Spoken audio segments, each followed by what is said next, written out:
La grotte du geek.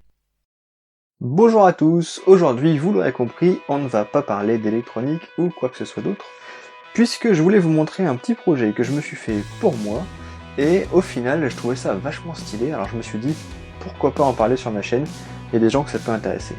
J'ai récupéré une belle branche d'IF et j'en ai fabriqué un arc en IF.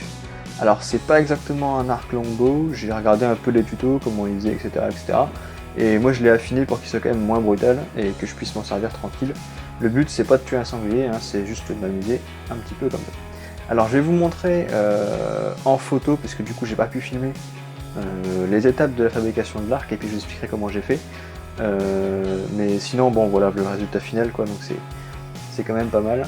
Je sais pas si vous voyez bien, mais on voit un arc de deux couleurs différentes, donc on a plutôt une face blanche sur le dessus, qui correspond à l'aubier, donc la partie extérieure du bois, et puis la partie rouge à l'intérieur de l'arc, qui correspond au duramen, donc le cœur, qui est au cœur du bois.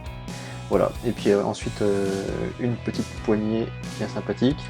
Je me suis ajouté ici, alors on voit pas très bien, une petite encoche, pour que ça me guide au moins l'endroit où je dois placer ma main. C'est le centre de l'arc, pour mettre la flèche. Et puis ici vous devez le voir en plein milieu, il y a un petit choc. Et bien ça c'est parce qu'en fait j'ai voulu, pour cette vidéo en tout cas, faire un peu d'impression 3D. Je me suis dit tiens je vais faire un empennage de flèches en 3D, bah c'est une mauvaise idée, hein, faites pas ça. L'empennage de flèches en 3D il casse et puis après ça fait des chocs sur l'arc parce que ça s'est explosé mais complètement. Donc voilà, ça c'est un petit fail, bon ça peut toujours être sympa.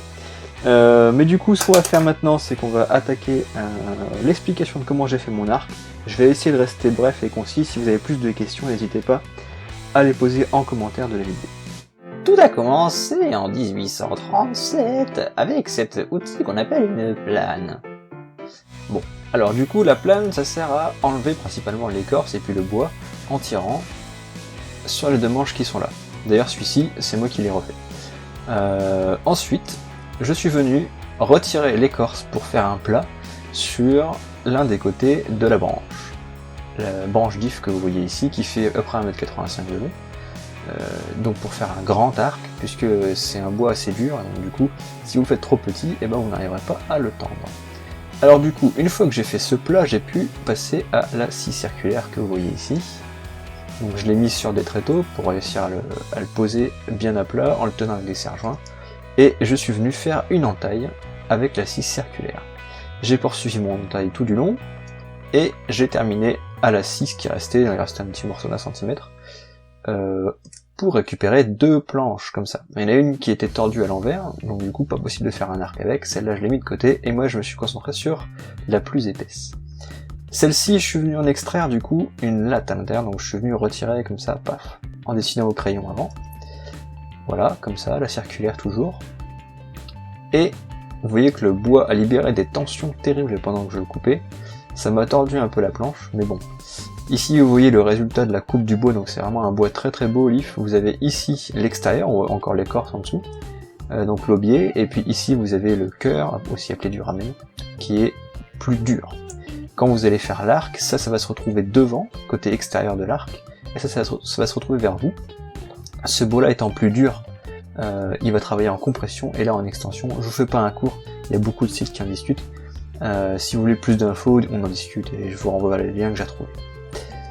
Ensuite donc du coup j'extrais ma planche centrale, là, et ce truc là, je suis venu le remettre dans l'établi sur étau pour, avec toujours la plane, enlever de la matière, en enlever, là il n'y a rien du tout, enfin c'est en enlever, affiner l'arc, encore et encore, jusqu'à avoir une forme qui ressemble à peu près à ce que je veux, et puis l'affiner pour qu'il soit plus facile à tendre, parce que franchement au début j'y arrivais pas, il était trop dur.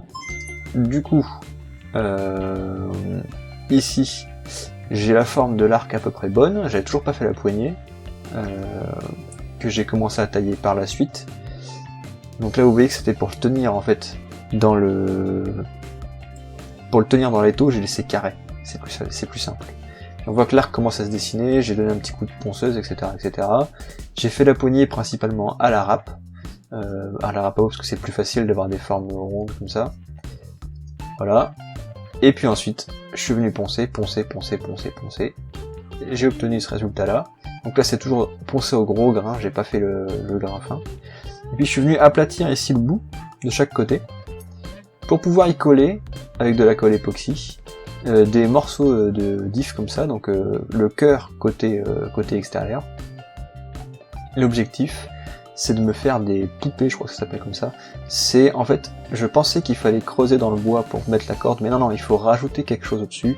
Si vous creusez dans le bois, vous risquez de fendre votre arc sur toute longueur, donc j'ai collé par-dessus un bout de bois comme ça. Je suis venu le râper avec la plane à ras, pour qu'on voit plus que c'est un bout de bois différent. Et puis ensuite tailler dedans, à la scie, à la râpe, avec tout ce que j'ai pu, quoi, la forme des poupées, pour ensuite les poncer, et obtenir un arc qu'au début je n'arrivais pas à tendre comme j'ai dit. Donc du coup je suis aidé d'une porte. Parce que comme il fait 1m85 de haut, vous avez une petite porte, ça passe dedans et ça reste coincé. Du coup, j'ai eu un petit souci de corde. Celle que j'avais fait là, elle a cassé, donc du coup j'ai eu de la chance, j'en avais une autre. Merci papa d'ailleurs.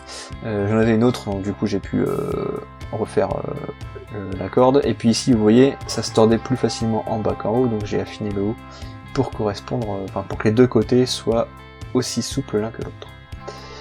Du coup, voici le résultat après ponçage. On voit, c'est quand même magnifique. Je sais pas ce que vous en pensez, dites-le moi en commentaire, mais vous avez ces deux couleurs de bois sur un arc, c'est un objet de décoration, quoi, à la limite. Et puis ici, on voit la poupée terminée poncée. Et alors, vous voyez que la couleur est encore un peu terne par rapport à ce que je vous ai montré après, au début de la vidéo. Parce qu'en fait, je l'ai passé à l'huile de lin essence de térébenthine pour protéger le bois, puis aussi pour lui rendre son éclat. Et voici la couleur, au soleil bien sûr, la couleur finale. Donc c'est beaucoup plus beau, ça fait vraiment un bel objet de déco et en plus il est très fonctionnel. Et d'ailleurs, j'ai terminé la vidéo, je vais juste vous montrer le fonctionnel et on se laissera là pour cette vidéo. J'espère en tout cas que ça vous a plu. Si vous avez des questions, n'hésitez pas à me les poser en commentaire, j'y répondrai avec plaisir. Et juste petite info, au niveau du temps que ça m'a pris, j'ai mis environ 4 jours pour le faire, bon pas à temps plein bien sûr, mais c'était on va dire 2 jours pratiquement à temps plein pour avoir cet arc là, notamment parce que je suis un débutant et que je n'avais jamais fait d'arc comme ça, et donc du coup j'ai dû m'y reprendre à plusieurs reprises pour l'épaisseur des lattes de l'arc. Et donc j'ai obtenu ce magnifique arc, mais surtout tout ça. Et ça, c'est que à la main. C'est-à-dire que ça, c'est les chutes de la plane uniquement. Voilà, vous voyez un petit peu la quantité de travail qu'il peut y avoir sur un tel projet. Bon, du coup, je vous laisse là. J'espère que cette vidéo vous a plu et que la suite vous plaira, puisque je vais vous montrer un petit tir avec l'arc. Voilà. À très bientôt, une excellente fin de journée.